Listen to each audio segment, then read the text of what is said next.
gracias por tu participación aquí. Este, así que bueno.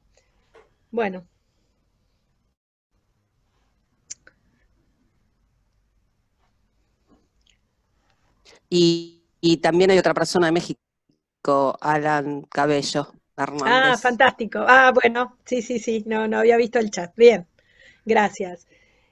Bueno, es importante contarles, mientras que esperamos un poquito más, que ADEN se contactó con nosotros. Es muy importante que vamos a volver a mandar el formulario de invitación para que ustedes puedan, si quieren, dar alguna charla en el ámbito de estas charlas virtuales, que se ofrezcan a participar. Y entonces bueno, a través de su ofrecimiento nos pareció muy interesante el área, la temática que él maneja para invitarlo en esta charla en el día de hoy. Y así que bueno, también los invitamos a aquellos que por ahí no se animaron todavía a enviarnos su interés en querer participar, poder hacerlo. Bueno, ya siendo entonces 10:10, comenzamos presentándolo a nuestro disertante, a Adén Díaz Nocera. Es un joven técnico en electrónica con estudios de ingeniería biomédica y medicina. Es el CEO de la empresa LifeC y tiene amplia experiencia como disertante y docente. Bueno, es oriundo de San Carlos de Bariloche, pero está adoptado cordobés. Y bueno, y hoy se ha dedicado al desarrollo de sistemas de bioimpresión a investigadores en esa. Y bueno, ha disertado en distintos congresos y fundamentalmente es docente en esta temática en la carrera de biotecnología de la Universidad Nacional de Córdoba y ha dictado cursos de bioimpresión 3D para distintos colegas o investigadores. Ha participado en varios congresos en el área farmacéutica. Bueno, es bastante extenso su currículum y además es importante que tuvo un premio de 2011 al 2006 en la selección de 10 años en el Biotech 2015, premio de la Cámara Argentina de Biotecnología y obtuvo el primer premio en el concurso de emprendedores Prendete. Y también tiene para su actividad subsidios del Fontec. Así que bueno, hoy nos va a dar toda su experiencia. Así que bueno, te damos la bienvenida y muchísimas gracias por participar de estas charlas virtuales de Rama. Gracias, Silvia. Muchas gracias al equipo, Silvia y equipo, que hay un equipo grande ahí organizando estas charlas. La idea nuestra justamente es aunar, nos hemos encontrado desarrollando tecnologías que justamente apuntan a lo mismo que Acital y Rama en particular, así que me parecía súper interesante la vinculación en ese aspecto. Gracias por el espacio, gracias a todos por estar ahí atentos y arrancamos compartiendo la pantalla para la presentación. Si me confirman, si se puede ver. Está cargando, ya seguramente va a Bien, entrar. muy bien.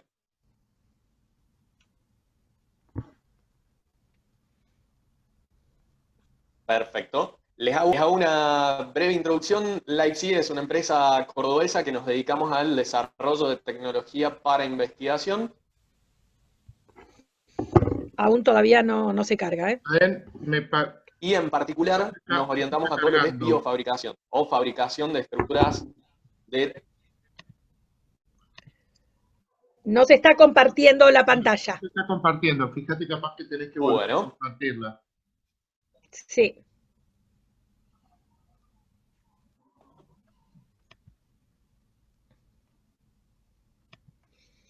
¿Escuchar? ¿Se escucha bien, cierto? Sí, escuchar se escucha bien, sí. Fantástico. Aprovechamos y matamos el espacio del vivo. Ahí probamos de compartirlo de vuelta. Les comentaba que LifeC es una empresa que, si bien desarrolla tecnología y tiene sus productos, a su vez tenemos una parte fuerte de docencia y capacitación porque justamente trabajamos en tecnologías nuevas. Entonces, lo que hemos identificado, tecnologías orientadas a la parte de investigación, y hemos identificado que muchas veces hacía falta la capacitación y la acción dentro del ámbito académico.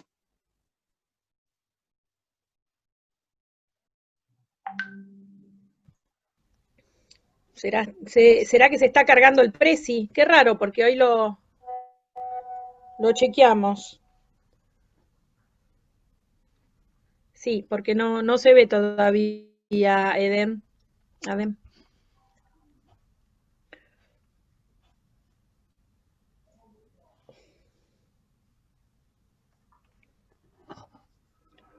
Creo que se quedó congelada la imagen, ¿no? Por ahí hay un problema de internet. Exactamente, porque tampoco se lo escucha. Sí. Seguramente debe ser un problema de banda de ADEN. Sí. ¿Alguien tiene el celular de él, alguna manera de Sí, comunicarse? ya. Sí, ya se lo... Ya.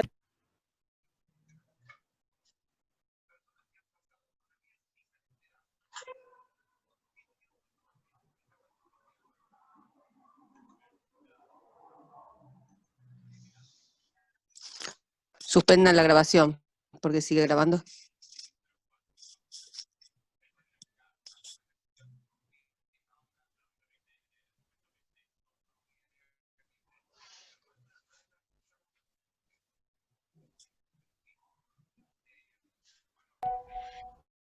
Sí, ahí está entrando nuevamente porque se había colgado el internet.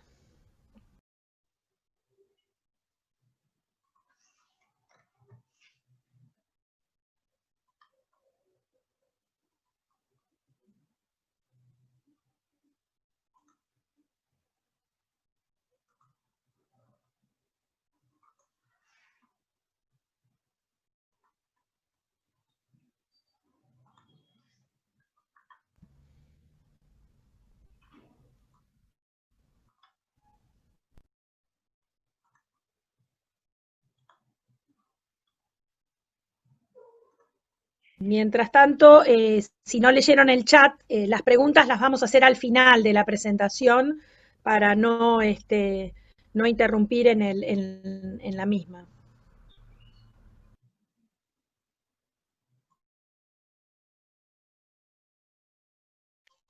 Silvia, no sé si vos o Pablo están grabando. Continúa la grabación.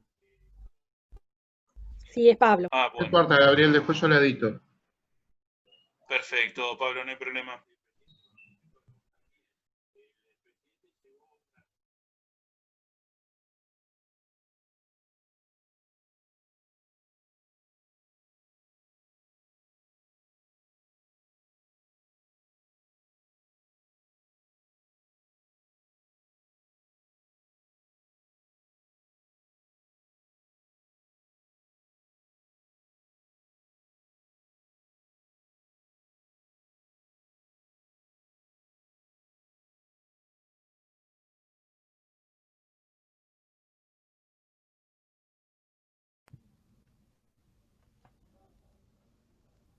Ahí estamos de regreso. Mil disculpas. Perfecto. Ahora está, dale para adelante. ¿Se Perfecto. está viendo pantalla? Sí, lo único que tendrías que ver lo del tema del fondo, maximizarla en presentación. Ahí sí. Sí, maximizala. No, seguramente Ahí debe ya ser el está ancho de maximizada, se banda. debe estar cargado. Claro, que tarda en cargar la presentación.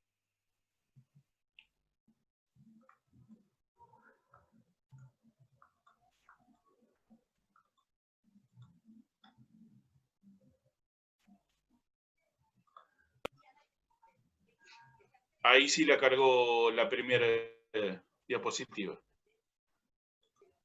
No, sale parte del escritorio y... Bueno, yo ya la tengo cargada acá. ¿Ahí me escuchan bien? Silvia. Sí, a lo mejor debe haber algunos problemas de Ahí conexión. está, sí. Y por eso... Ahora ya está bien. Perfecto. Gracias. Perfecto. Mil disculpas.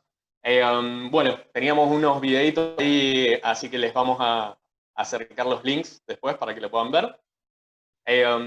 Arrancamos entonces, como les comentaba, la empresa Lightsheet tiene una parte fuerte de desarrollo de tecnología, donde los productos son bioimpresoras 3D, tenemos una parte importante de docencia y capacitación, y una parte de servicios e investigación interna.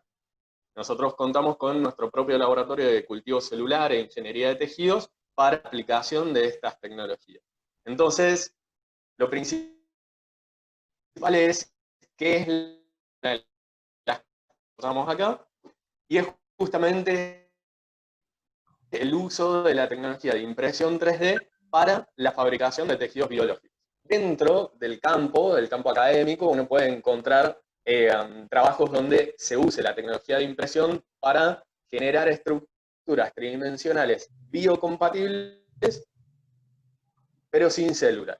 Entonces, ahí muchas veces se entra en la discusión de si es bioimpresión 3D o no, en función de si tiene células cargadas o no durante el proceso de impresión. Pero básicamente es aplicar la tecnología de impresión 3D a la fabricación de tejidos. Entonces, ¿cómo funciona este procedimiento? Por las dudas, por el internet, vamos a dejar el videito para que lo chusmeen ustedes. Si buscan en YouTube, buscan protocolos Lightsheet, lo que estuvimos haciendo este tiempo son protocolos como los del journal que hacen protocolos en video. Entonces, cualquiera que venga del campo académico los va a encontrar útiles, y quienes no, tratamos de hacerlo súper pedagógico como para que sea cómodo. Dentro de esos protocolos, uno de ellos es cómo funciona, cómo es el procedimiento de esta bioimpresión 3D. Básicamente, el principio es cargar una jeringa convencional, estéril, con algún material que vaya a funcionar como lo que sería la matriz extracelular en el tejido. Por lo general, este material suele ser colágeno o colágeno combinado con otros materiales. A este material, que vendría a ser como el cartucho de esta bioimpresora, lo llamamos tintas o biotintas. Biotintas cuando tiene células cargadas en la jeringa, o sea, durante el proceso de impresión vamos a ir depositando células, y tinta cuando no tiene las células cargadas, ¿sí? Algo que hay que tener muy en cuenta en el desarrollo de tintas y biotintas es justamente que sea biocompatible, eso desde ya, que sea amigable para estas células, por eso se usa tanto el colágeno, que naturalmente cumple esa función estructural en los tejidos. Entonces, no va a ser algo desconocido para las células que vayamos a sembrar ahí. Pero al mismo tiempo, esto tiene que ser imprimible, o sea, que lo podamos extruir por una aguja. Entonces no puede ser súper viscoso, no puede ser un material muy rígido, pero al mismo tiempo no puede ser muy líquido. No podemos depositar el medio de cultivo nada más, porque justamente no podríamos crear estructuras tridimensionales. Entonces, ahí hay que empezar a jugar un poquito más profundo en lo que es desarrollo y puesta a punto de los materiales o de las tintas para lograr este parámetro de printability, se le llama, que es la capacidad de una tinta de ser imprimible. Justamente hemos trabajado con la Universidad Nacional de San Martín, y el doctor Marcos Bertuola en particular es el que estuvo metido ahí en el laboratorio de Elida Hermida, desarrollando la tinta que hoy pueden buscar el protocolo en internet, lo tenemos subido, de cómo preparar esta tinta a base de gelatina en ese caso. Hay una particularidad también, que es jugar también con lo que se llama cuarta dimensión, que básicamente es generar una estructura tridimensional, pero que cambie su geometría o su conformación en función de algún estímulo del entorno. Este estímulo muchas veces puede ser la temperatura. Entonces, en principio podríamos generar una estructura tridimensional, la exponemos a distintos estímulos, y de esa manera generamos un cambio en esa estructura. Para que sea considerada cuarta dimensión, este cambio lo que se busca es que sea reversible, o sea, le sacamos el estímulo al tejido o a la estructura y vuelve a la geometría original, ¿sí? Eso es lo que se conoce como impresión 4D, que justamente recibimos un subsidio del Ministerio de Ciencia y Tecnología de acá para el desarrollo de una bioimpresora 4D. Bien. Entonces, los materiales que se suelen usar para estas tintas, para el cartucho de esta bioimpresora, son materiales que suelen ser combinación de materiales de origen biológico con materiales de origen sintético, sintetizados en el laboratorio. ¿Por qué es esta combinación? Justamente porque, por un lado, si el material es de origen biológico, por lo general se buscan materiales que sean hiperbiocompatibles o que naturalmente cumplan la función que estamos buscando que cumplan en el tejido bioimpreso. Y por otro lado, los materiales de origen sintético lo que nos permiten es tunear o ajustar a criterio del investigador o investigadora las propiedades mecánicas. Entonces, con pequeños cambios, ya sea de temperatura, concentraciones, que están súper estudiados y caracterizados, uno puede poner a punto la printability de esa tinta con la parte de materiales sintéticos. Sumamos la parte de materiales de origen biológico y logramos estas biotintas que son biocompatibles y con buena printability. Respecto de cargamos en estas jeringas o en estas tintas, uno puede trabajar con la tinta, con las células incorporadas en este material o en esta combinación de materiales, que es lo que llamábamos biotinta. La consistencia, para que se den una idea, es como si fuera una gelatina. Entonces, podemos incorporar células en este material, en este hidrogel, o podemos cargar dos jeringas distintas en la bioimpresora y tener una jeringa para la fabricación de lo que vendría a ser como la matriz de este tejido y otra jeringa solamente con el medio de cultivo para ir depositando las células a medida que vamos haciendo el proceso de impresión. Hay un tercer esquema que es la impresión solamente del andamio, del scaffold, un andamio biocompatible que se puede esterilizar después, se puede liofilizar incluso para dejarlo y usarlo o incluso para enviarlo a otros lugares y después hacer la siembra de las células en ese scaffold ya en la sala de cultivo.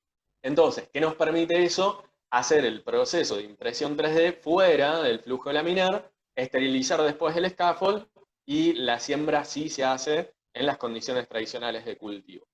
Respecto de las células, pensemos en la bioimpresión 3D, cuyo objetivo principal es la fabricación de órganos de forma artificial, pero órganos biológicos y funcionales. Entonces, ya no necesitar un donante para los pacientes que hoy están en la lista de espera, y al mismo tiempo usar células del mismo paciente o de la misma paciente para disminuir la probabilidad de rechazo. Entonces, en este esquema, el circuito sería, se toma un estudio por imágenes médicas del paciente o de la paciente, como una resonancia, por ejemplo, hacemos una resonancia, tomamos las imágenes de hígado, por ejemplo, con esas imágenes, con esos cortes en 2 dimensiones, generamos un modelo tridimensional en la computadora, o sea, la geometría del órgano que queremos explicar.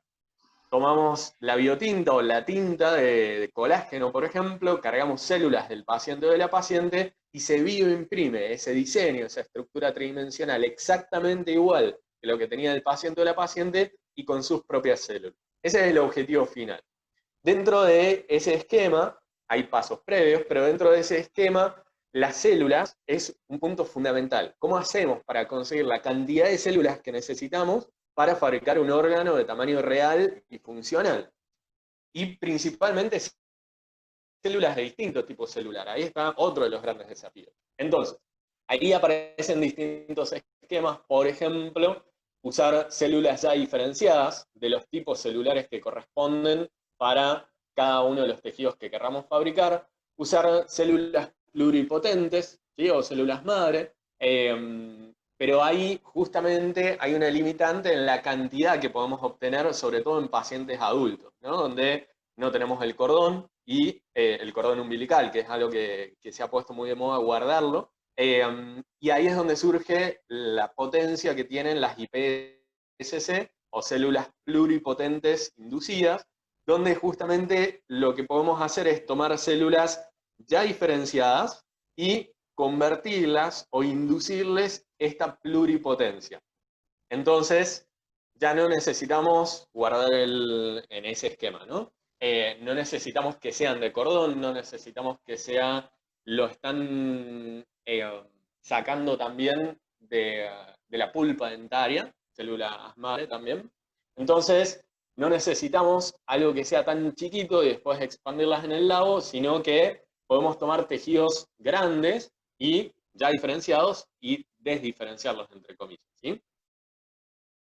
Bien, Como les comentaba recién, uno de los esquemas es imprimir un scaffold o un andamio y después hacer el proceso de celularización. Entonces, lo que nos interesa de este andamio es la rigidez, la biocompatibilidad, las propiedades mecánicas durante el proceso de impresión y después en condiciones de cultivo, ¿sí? Recordemos que esto después va a tener que estar en un ambiente húmedo a 37 y aguantar ahí manteniendo esa estructura. Principalmente el objetivo de estos scaffolds o de estas estructuras es que durante el proceso de cultivo, cuando vaya avanzando el crecimiento del tejido, se vaya reemplazando el material que usamos como tinta por la matriz que genera la propia célula o las propias células. Entonces, debería ser algo temporal. ¿Qué pasa con la dureza o la rigidez de estos scaffolds? Que justamente muchas veces nos afectan en la viabilidad celular. Entonces, por un lado tenemos todas esas propiedades y además lo que necesitamos asegurar es la buena llegada o la buena irrigación, entre comillas, de las células que vamos a tener incorporadas ahí adentro. Entonces, más allá de la porosidad del material que vayamos a usar, que es muy propio del material, podemos generar en el diseño, como se puede imprimir cualquier pieza, se pueden generar canales para orientar la neovascularización por un lado, o si lo hacemos en condiciones de cultivo en laboratorio, para asegurar la llegada del medio de cultivo y poder barrer todos los metabolitos después también.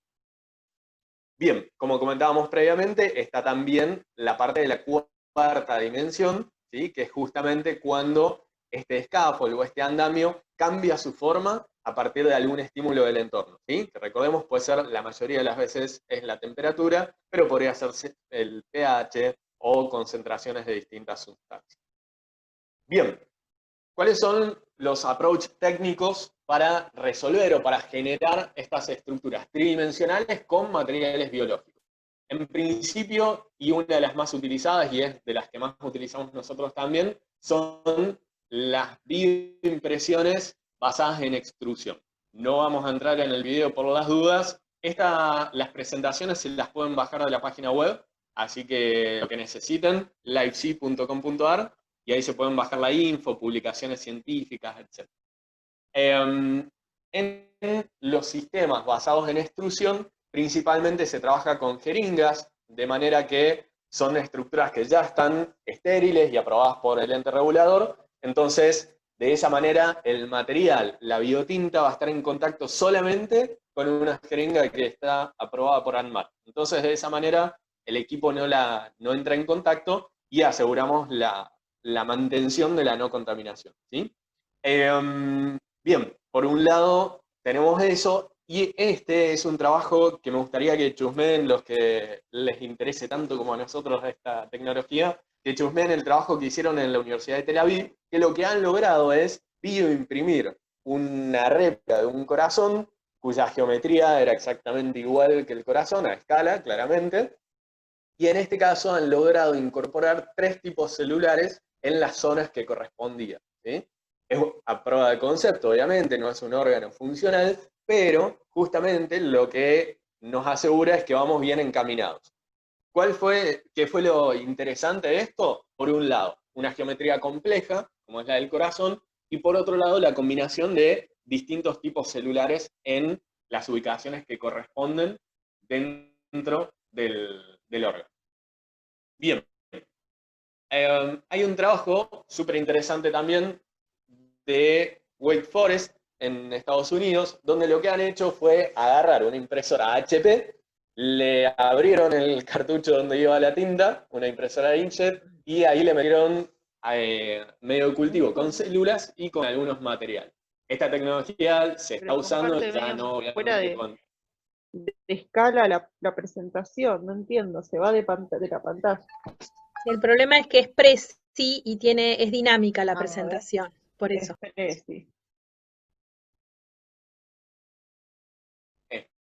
¿Estamos bien ahí? Sí, Adén, lo que pasa es que como la presi tiene una dinámica, hay una parte que quedó de la anterior imagen, entonces por eso es el comentario. Sí, totalmente. Me estoy moviendo así en esta parte para no entrar en los videos y que no se nos trabe. Ok, perfecto, gracias. Bien. Este trabajo de Anthony Atala, que es un referente en la parte de bioimpresión 3D a nivel mundial, un pionero, es súper interesante para chusmearlo también, ¿sí? El uso de esferoides, que es justamente generar cultivos más esféricas, justamente, que lo que hacen es aproximadamente con un cúmulo de células ahí adentro. Eso se está usando bastante para lo que es testeo de drogas. La tecnología de SLA o impresión 3D con láser o estereolitografía, justamente lo que usa son materiales fotopolimerizables, que el colágeno o esa tinta la funcionalizamos con algo que responda a la luz ultravioleta, por ejemplo. Entonces, tenemos una batea líquida con este material funcionalizado y solamente donde iluminemos con luz ultravioleta se va a polimerizar o se va a endurecer o gelificar. De esa manera se pueden lograr impresiones con muchísima más resolución que lo que se venía haciendo con lo que es impresión 3D con jeringa. ¿Por qué es tan importante esto? Porque uno de los desafíos más importantes de la bioimpresión 3D es la vascularización del tejido. Y hasta ahora habíamos dicho que podemos generar un scaffold con el diseño que nosotros querramos, podemos incorporar las células que nosotros querramos, pero nos tenemos que asegurar una buena irrigación de ese tejido. De esa manera, logrando resoluciones pequeñas, por ahí no hasta el nivel de un capilar, pero sí generando los canales necesarios para que la neovascularización sea efectiva. En el caso del LIF, que es una tecnología también de alta resolución, lo que tenemos es como si fuera un slide de microscopio, un porta de microscopio, y tiene una membrana donde tenemos incorporadas las células y el material que va a funcionar como soporte. Cuando hacemos incidir el haz de un láser, básicamente escupe una gotita de material muy, muy pequeña y de esa manera se va generando la estructura. Esta tecnología LIF, en algunos trabajos, la han usado para lo que se llama bioimpresión 3D in situ, en este caso en un trabajo con ratones, que no sería el caso para presentar en esta presentación justamente, pero justamente lo que permite es la bioimpresión 3D en el paciente o la paciente directamente, ¿sí? No hacerlo en el laboratorio, sino directamente en el paciente o la paciente que lo necesita. Vamos a pasar los videos para que no se nos trabe. Bien. ¿Cuáles son las aplicaciones? Si bien el objetivo final de todo esto es la creación de órganos complejos para pacientes que hoy están en lista de espera, hay algunos pasos previos. Principalmente porque hay desafíos técnicos para resolver, por ahí no tanto desde la tecnología, pero sí más desde la parte biológica, de hacer funcionales estos órganos y que sobrevivan un buen tiempo dentro del paciente o de la paciente. Y justamente hay etapas previas de aplicaciones súper interesantes de esto. Una de ellas es justamente la generación de modelos de tejidos humanos y ahí se abre un abanico enorme. Por un lado tenemos la generación de tejido normal, ¿sí? Y ahí tenemos aplicaciones en todo lo que son testeos del tipo de irritación, de todo lo que sea de uso tópico, sin el uso de anitajas. Por un lado, el no uso de animales para laboratorio, por toda la cuestión ética justamente que está alrededor de eso, y por otro lado, por la representatividad de estos modelos animales, ¿sí? Tanto en el modelo sano como en el modelo patológico, justamente el 89% de los medicamentos que se testean, los nuevos medicamentos, el 89% pasa las pruebas en animales de laboratorio, pero falla en el humano. Entonces, está claro que la representatividad del modelo no es suficiente. Entonces, si podemos abarcar esas dos y cubrir esas dos problemáticas, la representatividad y el no uso de animales de laboratorio, es una aplicación súper potente. Entonces, esto nos permite generar tejidos con células de pacientes reales, y ahí tenemos el esquema de pacientes, de personas sanas, y de pacientes con alguna patología en particular. ¿Y por qué es interesante esto? Justamente porque se puede aplicar para lo que es testeo de nuevos medicamentos o de nuevas terapias farmacológicas, como también para el testeo de medicamentos para pacientes específicos. O sea, tenemos un paciente o una paciente que es justamente lo que están haciendo en el laboratorio de Francia, donde tenemos instalada la printer. tenemos un paciente o una paciente con alguna patología en particular, se hace una biopsia de ese tejido, se está aplicando, empezando a tratar de aplicar en pacientes oncológicos, se hace una biopsia en ese caso del tumor, se bioimprime el tumor varias veces en el laboratorio y se pueden aplicar distintas quimio comerciales, ya habilitadas y reguladas, para ver cuál es la óptima para el paciente o la paciente. Entonces, dentro de lo que es modelos, se puede aplicar para el desarrollo de nuevas terapias, para el testeo de nuevos medicamentos, o para encontrar el medicamento óptimo y la dosis óptima para un paciente específico. Bien, y respecto del uso en modelos patológicos, justamente lo interesante es que, primero que es tejido humano, así que la representatividad de entrada es una ventaja que nos genera. Y por otro lado, en este caso, lo que se buscaría es no inducir la patología, como se hace mucho en el modelo animal, inducir una patología que naturalmente no tenía, sino tomar tejidos que el paciente o la paciente ya naturalmente tiene esa patología, y no inducirla de forma artificial. Es ahí que aparece esta tecnología o esta técnica de órgano on chip, que justamente es otra de las tecnologías que desarrollamos acá en Life, que es generar estos modelos con células. Se usa mucho lo que es microfluídica, justamente para hacer modelos pequeños, sin necesidad de mucho tejido, sin necesidad de mucho medio de cultivo, y sobre todo acelerando los procesos. Entonces, de esta manera se generan modelos de tejidos específicos o modelos idealmente de órganos específicos. ¿Qué es lo que se busca con esto? Que estos dispositivos, que claramente no se parecen a un órgano, y no son dispositivos implantables, es puramente para el laboratorio, que se comporten como naturalmente lo hace el órgano en el paciente o la paciente, ¿sí? Entonces, de esta manera se pueden hacer todos estos testeos que veníamos charlando y acelerar estos procesos biológicos. ¿Cuál es la pregunta que debería surgir en este momento, que me imagino que todos se la están haciendo ahora? ¿Cómo podemos asegurar que esto sea tan representativo como un organismo? ¿Sí? A diferencia, en este caso, tendríamos, por ejemplo, un cultivo de un tejido en particular, o si lográramos un órgano en particular, cosa que no se corresponde con lo que pasaría, por ejemplo, si queremos testear un medicamento nuevo, que sería en un organismo completo, donde hay una comunicación entre distintos tejidos, comunicación desde los metabolitos, entre distintos tejidos y entre distintos órganos. Entonces, ahí es que surge lo conocido como Human on a Chip o Organism on a Chip, donde lo que se hace es la combinación de estos distintos órganos en un chip. Bien, ¿qué es lo que se viene a futuro?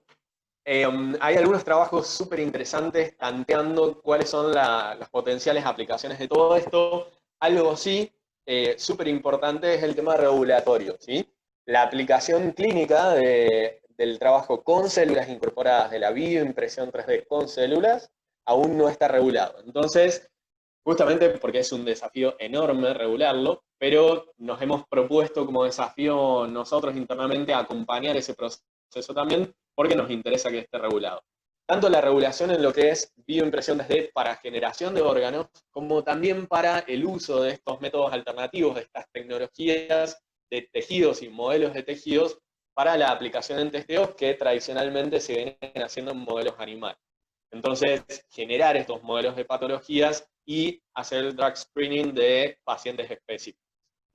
Hay un trabajo muy interesante también de la aplicación de la bioimpresión 3D en expediciones espaciales. Suena bastante futurista, pero es algo que ya se está encarando. Ya han instalado una bioimpresora 3D en la Estación Espacial Internacional y justamente testeando qué es lo que pasa cuando hacemos la bioimpresión 3D de un tejido, pero sin gravedad. Así que la idea era justamente esto, hacerles una breve introducción. Cualquier cosa que necesiten, ahí está mi correo, se los acerco un poquito más. Está en la página, perdón. Mi correo es adias@livesip.com.ar, lo que necesiten, más que abiertos.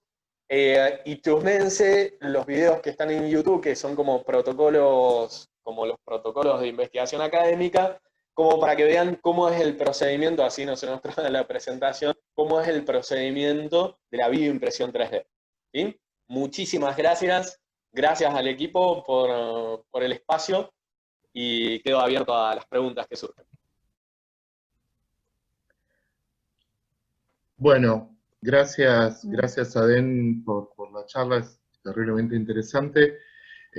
Habíamos pensado en hacer preguntas acá por el chat, pero no han aparecido muchas y algunas personas solicitan hacerlo oralmente. Así que sí, tratemos de mantener los micrófonos apagados, excepto el que hace la pregunta y Adén, así podemos comprender bien, pero podemos preguntar oralmente si quieren.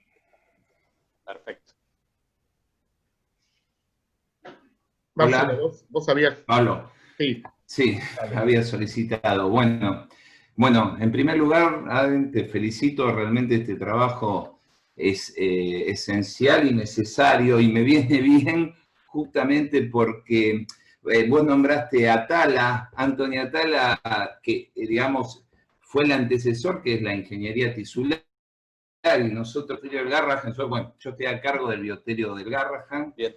Y el caballito de batalla es la cirugía experimental, trasplante de siempre, o sea, siempre trabajé con cirujanos.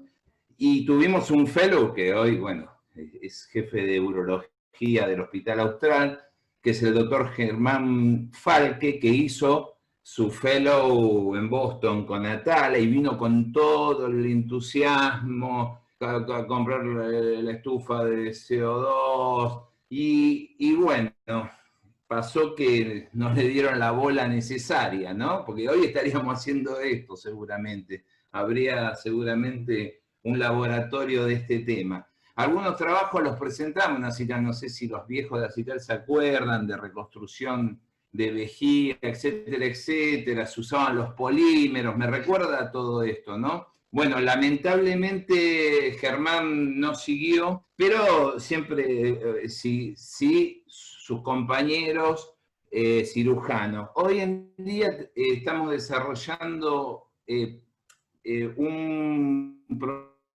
proyecto por el tema de Malasia, ¿no? Entonces, ellos proponen, que ya hicieron el diseño, lo podría poner en pantalla, pero ya muy plomo de mi parte, de una tráquea de conejo, y la quieren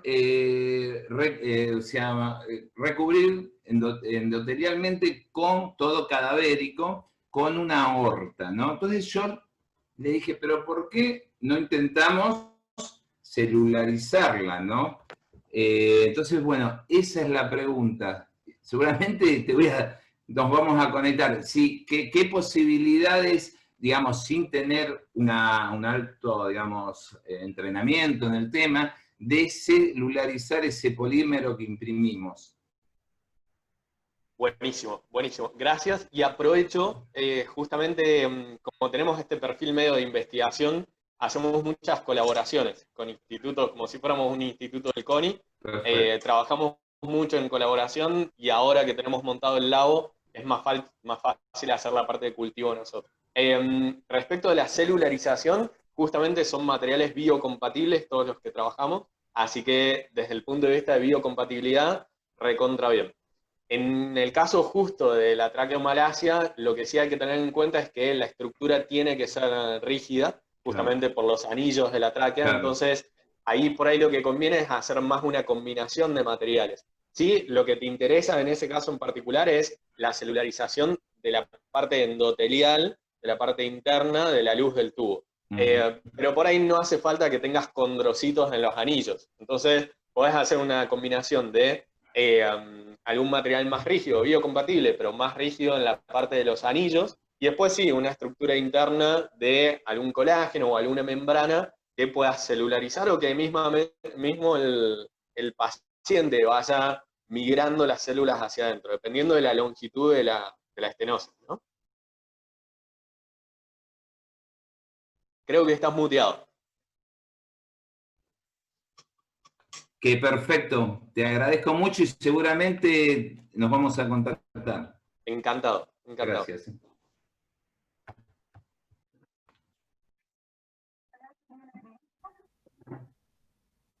¿Alguien más tiene alguna pregunta? Acá Eduardo dice que le gustaría preguntarle sobre el tema regulatorio. Eduardo, ¿querés decírselo, preguntarle vos directamente oralmente? O si no, acá Eduardo Sí, Castellini. sí, Pablo, ¿qué tal? Buen día, Aden, ¿cómo te va? Te felicito, me pareció excelente. ¿Se escucha bien lo que estoy Perfecto. diciendo? Sí. Me pareció excelente, Aden, la presentación. Me resulta súper interesante y sé que esto es algo que a futuro va a tener gran relevancia, mucha relevancia, sinceramente. Yo trabajo en dos lugares, uno es en el ANMAT, en el bioterio del ANMAT, y otro es en la Facultad de Ciencias Veterinarias de la UBA, ¿no? Donde desarrollamos un biomodelo para educación, ¿no? Con un material flex, que es muy elemental, pero tuvo una gran aceptación por parte de los alumnos y en la parte docente también. Pero desde ANMAT me gustaría saber cómo se puede hacer para articular este tema regulatorio. Te pregunto a ver si se puede generar algún tipo, yo sé que hay mucha gente que está trabajando y de hace unos años en el tema, en algún tipo de guía, por ejemplo, para poder registrar, aprobar, fiscalizar estos productos. Me parece que es muy importante. ¿Qué te parece este tema o si se podría llegar a hacer algo? ¿Cómo Me se podría parece, articular desde sí, tu punto de vista? me parece súper interesante el tema regulatorio y es algo que nos importa mucho, tanto la parte regulatoria como la parte ética del impacto que pueda llegar a tener esto. Y es por eso que hicimos un encuentro abierto hace creo que un año, 2 años, con un comité de ética independiente y un encuentro abierto al público como para charlar y discutir cuál puede ser el impacto de esto en la sociedad, cuál es la aceptación de la gente. Respecto a la regulación en particular, estuvimos acompañando un proceso acá en Córdoba justamente para el análisis de lo que son biomodelos. Por las dudas, en general, biomodelo se le llama a una réplica de una estructura anatómica de algún paciente o alguna paciente en particular, pero con materiales que no necesariamente sean biocompatibles, con aplicaciones, como comentabas recién, aplicaciones educativas, de planificación quirúrgica, etcétera, pero es impresión 3D convencional con polímeros convencionales. Claro. Respecto de eso, está la guía de la ANMAT, que creo que salió desde Córdoba incluso, la guía de la ANMAT para lo que es fabricación de biomodelos. Es una guía, no es Sí, una resolución, pero claro, es biomodelos que no es bioimpresión 3D. Respecto de cómo claro. encararlo, me encantaría si podemos armar una reunión como para analizar un poquito. Siempre lo ideal es ver cómo se está regulando o intentando regular esto a nivel mundial. Y uno de los desafíos grandes y que está planteado en algunas publicaciones es cómo tomar, si logramos bioimprimir un tejido, cómo se lo va a interpretar desde el punto de vista de aplicación clínica, cómo se interpreta ese tejido bioimpreso. Si va a ser un dispositivo médico que se pueda implantar en el paciente o la paciente, o si va a ser un tejido biológico como regularía el INCUCAI, por ejemplo, acá en Argentina. Entonces, Claro.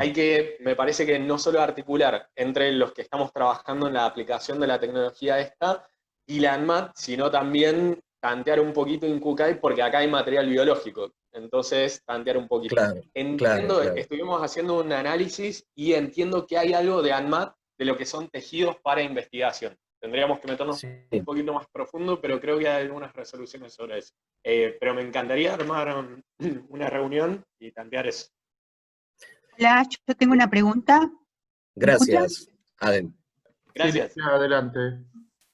Sí, yo trabajo en Bayer, en la división Crop Science, y todo el tema de Human on a Chip, si bien surgió del área farmacéutica, está teniendo un desarrollo importantísimo en el área de químicos industriales y de uso agrícola, porque como no tenemos la opción de evaluar en seres humanos, esto nos da la alternativa, ¿no?, de poder hacer una evaluación en tejidos u órganos humanos.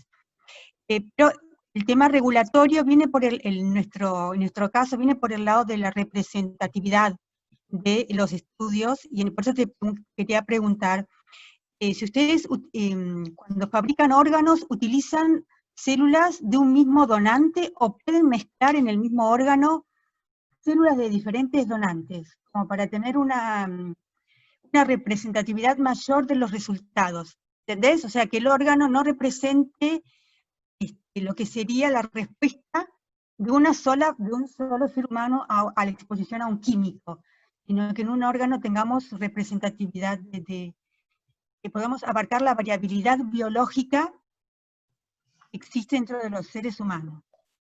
Bien, la pregunta está clarísima y es un desafío súper interesante. Desde el punto de vista técnico, uno puede hacerlo. O sea, podemos cargar las células que ustedes necesiten, se carga en la jeringa y se bioimprime.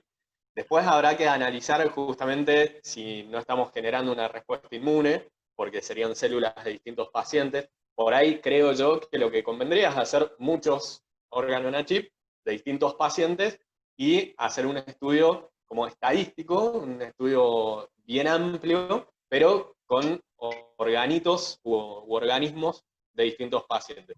Ahí hay otro tema importante de la cuestión regulatoria. Justamente nosotros estamos apuntando bastante a la parte de farma, la cuestión regulatoria del origen de esas células, ¿sí? El tejido humano no se puede comercializar, no podemos comprar un pedazo de tejido acá en Argentina. No. Entonces, se puede llegar a trabajar con líneas celulares, pero nosotros estamos buscando la vuelta como para que sea viable trabajar con cultivo primario para asegurar la representatividad y no usar líneas celulares que están inmortalizadas.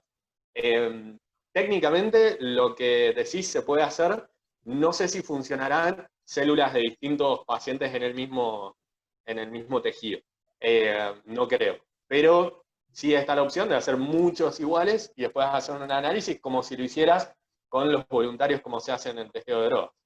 No, sí, fue una idea simplemente, ¿no? Realmente ¿Sí? no pensaba en el hecho de que en un chip se pueda generar una respuesta inmunológica de rechazo, ¿no? Como Claro. uno ve. Perfecto, gracias, ¿eh? No, por favor. Aden, acá Julián Guarinielo pregunta si existe este tipo de experiencias en otros países. ¿O dónde existen? Asumo que debe ser experiencias del tipo de uso de esta tecnología como reemplazo del modelo animal. Si es así, nosotros no hemos encontrado con bioimpresión 3D. ¿Sí? Los modelos de piel, por ejemplo, pensando en experiencias que ya estén implementándose en regulación, ¿no? Porque si no, dentro del laboratorio debe haber millones, pero lo importante es que esto llegue a la regulación, que impacte ahí. Entonces, lo que sí está aceptado, todavía no en la ISO, pero sí en la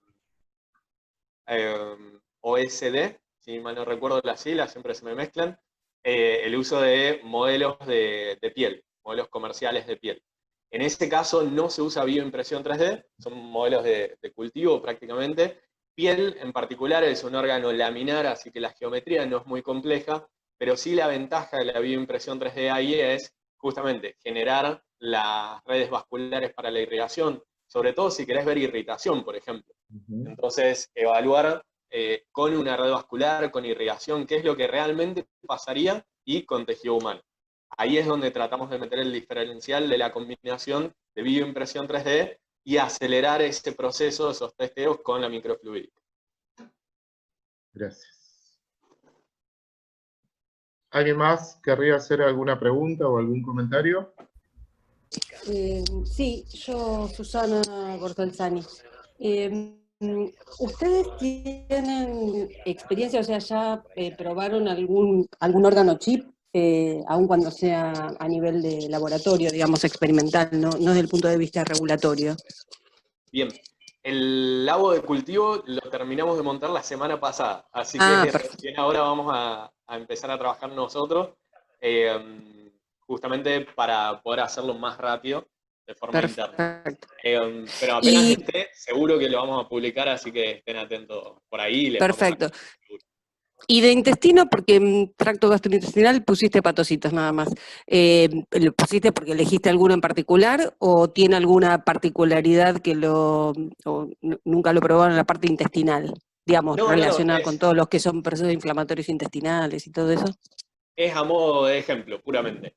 La ventaja de esto, sobre todo de poder jugar con las geometrías en la bioimpresión 3D, es justamente eso, jugar, sobre todo en casos así donde te interesaría, por ejemplo, ver qué pasa en la luz del órgano o generar prácticamente el modelo del tubo, un Claro. modelo tubular. Eso técnicamente se puede resolver. Y poner células distintas, ¿no? El endotelio, ubicar bien las células y que se mantengan en esa ubicación.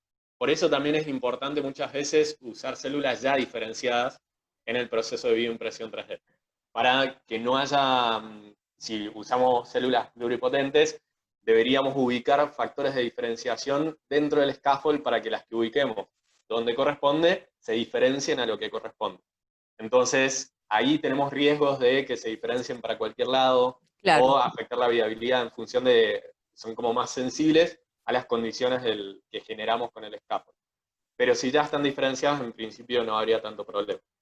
Está bien. ¿Y vos cómo generás o cómo evalúas justamente un diseño adecuado? O sea, ¿qué pones marcadores de las distintas, qué sé yo, de la submucosa, el músculo y demás? ¿O hay alguna manera, digamos, de saber si el sistema que generaste, bueno, no sé si la palabra es representativa,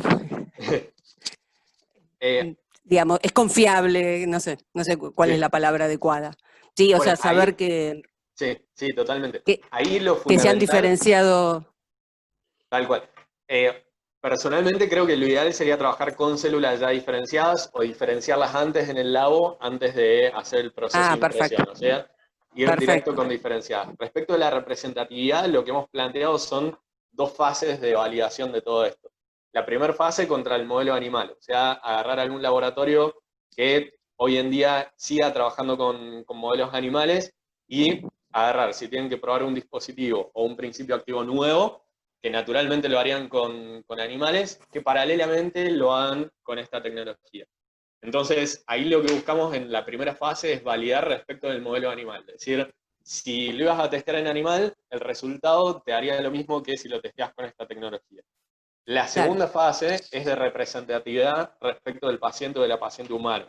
Entonces, lo que buscaríamos en ese caso es agarrar un medicamento que sí funcionó en animal, pero no funcionó en humano. Si aplicamos ese medicamento en esta tecnología, no debería funcionar. Pero no es tan fácil como eso, sino que tenemos que demostrar que no funcionó porque, por lo mismo, que no funcionó en el paciente humano. Ujú. Esa es la segunda fase de validación y eso sí demuestra que esta tecnología sería más representativa que el modelo animal y ahí lo terminamos de descartar. Claro, perfecto. Bárbaro. Bueno, Gracias. muy interesante. Gracias. ¿Alguna pregunta, comentario más? ¿Algo más que quieras también agregar, Adén? En principio, muy agradecido por el espacio, encantado de que se esté trabajando con esto y súper abierto y con ganas de que armemos esta red, este networking entre distintos actores de este rubro, desde la parte regulatoria, desde la parte de estar dentro del bioterio, como para avanzar en conjunto un poco más rápido con todo esto. De nuestra parte, súper abiertos a lo que necesiten, info en la página web o en las redes sociales, lo que necesiten, está todo publicado. Y lo mismo, les pasé mi correo, si quieren pasar después por mail, súper abierto a las consultas que vayan quedando, ¿sí? Gracias. Perfecto. Excelente. Bueno, muchísimas gracias. Creo que cerramos, ¿no? Creo que había una pregunta más por ahí. Sí, no, en realidad era yo otra vez, Susana. No, porque me refiero, siempre el problema son los costos de este tipo de metodologías. Y bueno, y el valor de poderlo hacerlo acá en la Argentina. En realidad, no sé cuál es la palabra, no es costo-beneficio, pero ustedes hicieron algún relevamiento, digamos, pueden disminuir los costos de lo que implica, no sé, comprar en el exterior un órgano chip, no solo... En principio, nosotros buscamos compararlo con lo que sería el uso de un modelo animal. Es decir, si uno de estos chips va a ser más barato que, además de todas las otras ventajas, ¿no? Pero si logramos que sea más barato que el bioterio y con todas las complejidades que eso conlleva. Sí, igual, Sí. No importa que sea más barato que el Bioterio. Vos tenés Tal otro cual, tal background que, digamos, aun cuando sea el mismo, un poquito más caro, digamos, tenés otro nivel de información, digamos. Yo creo que no pasa Exactamente. nada que sea más barato. Tal cual, tal cual. Pero buscamos analizarlo desde ese lugar. Sí, Respecto de órgano en perfecto. chip comerciales, por lo general, lo que se suele hacer, acá hay bastante microfluídica, bastante trabajo lindo en Argentina de microfluídica. Estuvimos el año pasado en el Congreso de Microfluídica y trabajos súper interesantes. Por lo general, estos laboratorios laboratorios de investigación académica, generan sus propios chips. Hasta ahora creo que no he visto ninguno que sea orientado a la parte bio, me parece. Estoy tratando de recordar los trabajos que vimos en el Congreso, no recuerdo alguno que sea aplicado a la parte bio, pero sí para otras aplicaciones industriales y ese tipo de cosas. Así que lo que tiene de ventajoso de alguna manera desarrollarlo acá en Argentina es que quieren un chip distinto y lo hacemos acá. Es mucho más personalizado y todo lo que es el acompañamiento de la puesta a punto, ¿no?